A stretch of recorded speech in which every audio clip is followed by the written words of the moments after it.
Balon din igiban yan? Kuryente na siya. Ay, kuryente na. Ayos no. Buti kaya mo dito mag-isa no. At ikaw lang mag-isa. Doon yung mga magandang sa baba naman. Ayan, mga alaga mo yan. Yung mga hybrid talaga yun po. Ikaw din nagbabantay. Ha? Sa akin yun. Sarili mo? Nagbebenta ka? Pwede ko puntahan? Punta mo. Sige, salamat. Guys, dito tayo ngayon sa Montalban. Tingnan natin yung manok ni Renren. Handa rito. Hindi nahatak yung truck natin ha. Hatakin.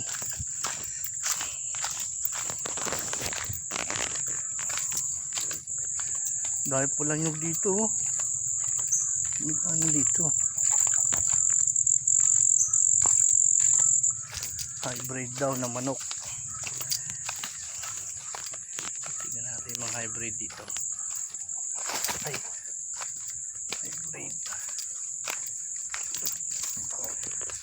Ayan guys.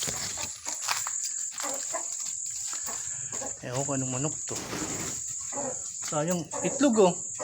Sayang no. Babae yan. Ha? Babae. Isa babae. Ganito.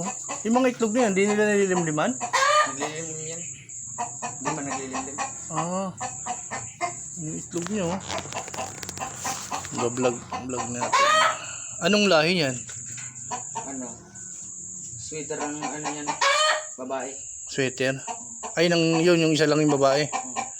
Sweater. Ang laking manok. Tangkad, oh. Yan. Sampo yan. Iba naman yung puti yan. Sa sampo ito lang nabuhay yung apat. Kaya yung babae. Yun, iba lahi nun. Yung tumitilahok. Hybrid, no. Sweater. Magaling ang ano yan. Mabilis yan ano eh. Ayan, lilimliman niya pa yan. Buti naglilimlim no. Samantalang sa akin, hybrid, galing rin ibang bansa. Hindi naglilimlim. Bagay sa'yo, ang laki ng pwesto mo yun. Talagang maglilimlim sila rito eh. Maganda, ganito kalaki pag halimbawa nagpa-incubate ka tapos ganyan na kalaki tapos ipasok mo dyan. Harvest ka na 7 months na. Harvest na. 7 months. Ayan, sarili mo na yung mga manok na yan. Sweater daw guys. Oh.